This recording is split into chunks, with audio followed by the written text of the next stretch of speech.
Ladies and gentlemen, there was a lot of people on the internet saying that Payback was not going to be a good premium live event. And boy, oh boy, did Triple H and the WWE team prove them wrong. Let's get right into it.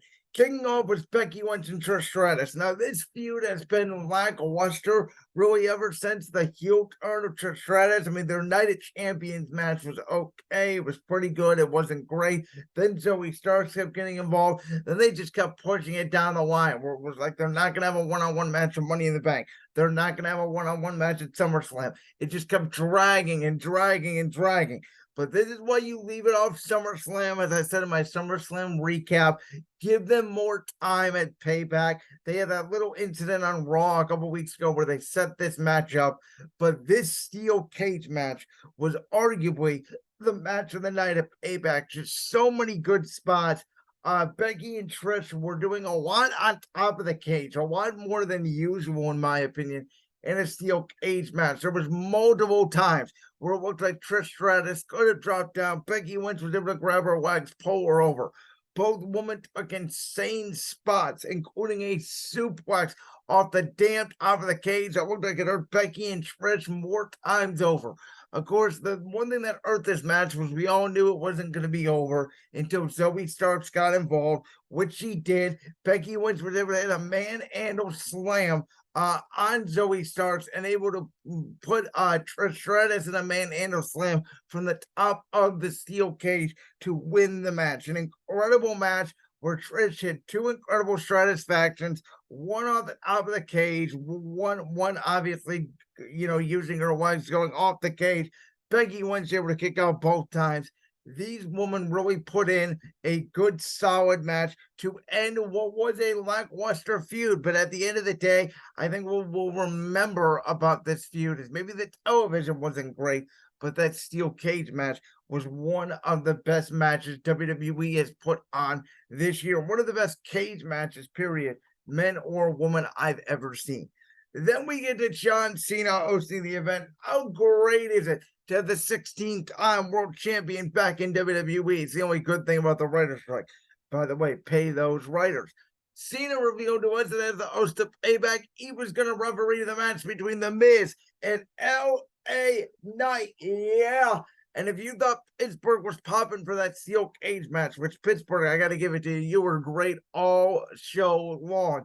That L.A. Knight, yeah, pop was absolutely insane. L.A. Knight may be the most over superstar right now in WWE. He may be over more so than Roman Reigns, believe it or not. But L.A. Knight and Miz had a great technical wrestling match. John Cena really did not get involved, besides the fact that he did not obviously, want to count the five for the 1, 2, 3, 4, 5 when you're about to get disqualified. He sort of pulled LA Knight and Miz both off each other. There was a moment there where it looked like LA Knight was going to strike Cena. Miz able to hit the skull crushing finale, but LA Knight was able to kick out and then eventually hit blood force trauma for the 1, 2, 3. Cena giving the rub to LA Knight afterwards, though. You could tell, and Cena said this in multiple interviews, he's a big fan of the megastar L.A. Knight. Yeah, and there were signs of merchandise everywhere in Pittsburgh. The man got his first one-on-one singles big spot in a premium live event since the Royal Rumble when he went one-on-one with the great Wyndham Rotunda, a.k.a. Bray Wyatt. The great Bray Wyatt. But L.A. Knight was fantastic. Miz was fantastic. The feud was great.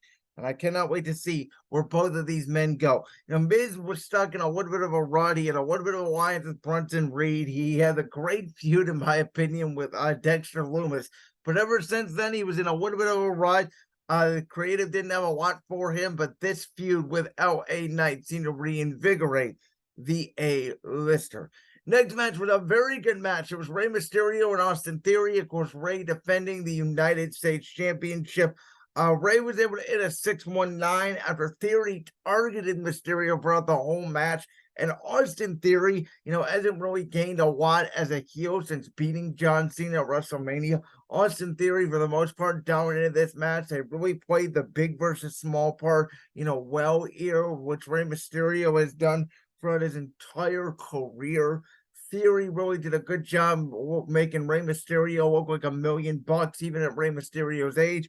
Rey Mysterio can still go with anybody. Eventually, as I said, Rey would hit the 619. Theory would able to counter though on the splash, get the knees up, try to push Rey up, and Rey was trying to go for the roll up the whole match. Eventually caught Austin Theory and was able to celebrate with his LWO teammates. And I like the way they booked this match because it wasn't completely overbooked. No LWO interference, no interference from Grayson Waller, no interference from Pretty Deadly, who of course has been off television because Cape Sapien has a shoulder injury. But these were just two men going out there and putting on a very good mid-card match for the United States Championship. As much as Gunther has brought the prestige back of the Intercontinental Championship, Rey Mysterio is trying to bring back the prestige of the United States Championship because Austin Theory did not do it justice. Okay, next match was the match of the night for me. That was the Undisputed Tag Team Championship match that I'll get to a little bit later in the show and why I thought it should have main evented the show. But Kevin Owens and Sami Zayn defended the championships against Damian Priest and Finn Balor, and for a street fight, which, nowadays in WWE, when it's PG and they're really only using, chairs and kendo sticks, don't get too excited for a street fight. I thought if it was in the middle of the show, it wasn't going to be that great. Boy, was I wrong. That was a tribute to the late, great Terry Funk. It was all over the arena from start to finish. Kevin Owens and Sami Zayn bringing out the Terry Funk shirt. The banging of the trash can lids with the kendo sticks. Them jumping over the hockey, boards, the PBG Paints Arena in Pittsburgh. Kevin Owens with blood on his face, swinging hockey sticks and Penguins gear, them dropping the gloves, going after Dominic Mysterio. It was just insane chaos and insane melee from bell to bell. Kevin Owens doing that incredible swan bomb that looked like it hurt like absolute hell. Obviously, on the top of the barricade, that was an old school ECW move right there to Dominic Mysterio, taking him out. As well as then, Sami was able to get Damian Priest back in the ring, able to hit a Holuva kick. However, JD McDonough came down to save the matchup. Kevin Owens takes JD McDonough powerbomb. McDonough is the announce table art. Rhea Ripley spearing Kevin Owens through the barricade.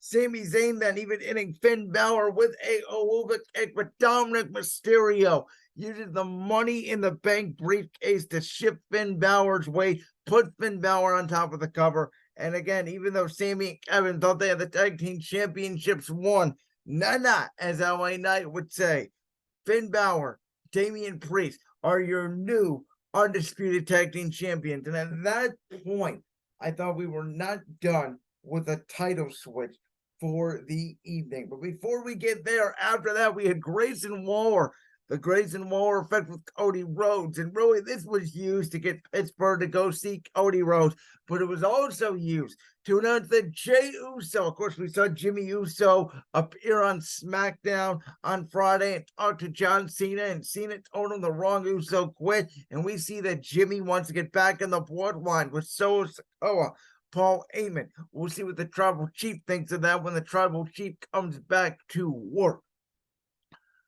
But Jey Uso is now a member of the Raw roster, and this is reminiscent of what they did last year with Rey and Dominic Mysterio. They want to keep Jey and Jimmy Uso away from each other so we can set up the ultimate Jey versus Jimmy Uso at WrestleMania 40. That big stage, maybe you get Rikishi, their dad, involved for the first ever one-on-one match between the brothers. And now with Jey Uso as a face, Jimmy Uso as a heel. They both have new entrance music. It's going to be very interesting to see. We've seen Jey Uso on his own as a heel singles competitor. We haven't really seen him on his own as a face competitor going after championship gold. There's a lot of speculation online. He could be the one to dethrone Gunther and the Intercontinental Championship, though that match with Chad Gable on Monday Night Raw tonight could be potential match of the year candidate. Man, WWE has been on fire lately with their match of the year candidates. But I'm very excited to see. You know, a lot of people are saying the Bloodline story is stale. I actually think the Bloodline story may be over. As much as Jimmy Uso is going to try to get back in the Bloodline, Roman Reigns is going to go under some fresh faces. I suspect AJ Styles at either Fastlane or the Saudi Arabia event, which will probably be Crown Jewel coming up in early November, usually the first week in November.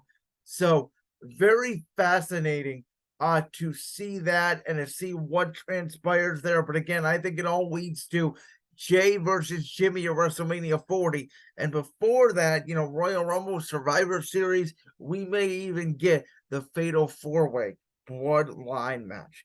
Next match was a cool down match for the crowd because, again, the crowd was on fire. The Kevin Owens, Sami Zayn, Finn Balor, Damian Priest match tore the house down. Ray, in theory, was very good. LA Knight Miz was great with Cena as the referee. Becky Lynch and Trish Stratus opened the show with an incredible steel cage match. So there was 4 great matches. Rhea Ripley, Raquel Rodriguez was okay. Ripley obviously targeting the knee, eventually hitting, the riptide after Dominic Mysterio got involved. Dom did get a power slam from Raquel Rodriguez. So Dom took a lot of bumps during Payback, but as Corey Graves acknowledged, Dominic Mysterio was basically the MVP of the Judgment Day because not only did he help Finn Balor and Damian Priest win the Undisputed Tag Team titles, but he helped Rhea Ripley retain the Women's World Championship, and Mommy is still on top of the Raw Women's Division. It'll be interesting to see if Raquel gets another rematch potentially on a new episode of Raw, because the problem right now with Rhea Ripley as champion is there are no credible challengers to her in the women's division on Monday night. SmackDown now with Charlotte, Bayley, Io Sky, Bianca Belair. There's a lot of talent there. I don't think they want to run Rhea Ripley versus Becky Lynch yet. I think they want to save that for WrestleMania 40. So until we get there, finding Rhea Ripley credible challengers may be a challenge because she has pretty much already ran through the Raw Women's Division. We'll see if Liv Morgan comes back. That could be a really good Royal Rumble feud. But until we get there, again, it may be a little bit of a challenge. Then we get to the main event, and they made a really big deal about Shinsuke Nakamura's entrance. Shinsuke Nakamura targeting the back of Seth Rollins, and this was one of the best worked matches of Shinsuke Nakamura's recent tenure in WWE. Now, Seth Rollins is paying tribute to Wyndham Rotunda, Bray Wyatt with his gear. Absolutely loved it. The crowd was on fire, but Shinsuke Nakamura, kind of the story of Payback, where the heels would dominate and then at the very end, the face would come in and win the matchup. It was basically the same thing here because Shinsuke Nakamura dominated this match. He targeted the back of Seth Rollins early and he kept working on it. And I thought Corey Graves and Michael Cole, who were great on commentary all night, I thought they made a great point of saying that, every time Shinsuke Nakamura would do a move, he would go for a cover to put more pressure on Seth Rollins' back. When Seth Rollins would go for the suplex and the Falcon Arrow, he turned it into a Hurricane Rana, because even though that puts pressure on the back, it puts more pressure on the knees, which I thought, again, was an excellent point by Corey. There was a point where Shinsuke would hit a Kinshasa on Rollins, and Rollins looked out. And I thought at that point we were going to have a new World Heavyweight Champion. That was not the case. Rollins was going to be able to hit a pedigree, though that could not do it. Eventually, Shinsuke would go for a second Kinshasa. Rollins would be able to hit a super kick, followed up by a roll-up into a stomp. When it looked like Nakamura had all the momentum, one stomp by Seth Rollins, again, protecting the finisher, which is what we saw all night long. I thought it was a great job by WWE in that regard, right? One blood force trauma. Yes, Becky Lynch went for multiple manhandle slams, but the one off the top of the cage finished the matchup. Rey Mysterio, 619 would have finished it if Theory would not have countered. Sami Zayn would have defeated Finn Balor and Damian Priest, both with over kicks, if it wasn't for JD McDonough and Dominic Mysterio. One riptide by Rhea Ripley ends the bout. One curb stomp by Seth Rollins ends the bout. I thought it was very well done by WWE in that regard. Now, after the show, Shinsuke Nakamura attacked Seth Rollins, and I was surprised because WWE kept saying there was a real funny segment backstage where John Cena was pretending to be a backstage correspondent and interviewed the Judgment Day. They kept saying, "We have all the gold." I kept saying, "No, you don't. There's still the World Heavyweight Championship out there." And turns out Damian Priest did not cash in. And I think this is twofold. I think they want to take advantage. I think they want to give another Nakamura Rollins match, potentially with a stipulation. I think even, you talk about Rollins is back. Maybe you bring back the stretcher match, which would be a really interesting stipulation. Have Rollins and Nakamura go at it in.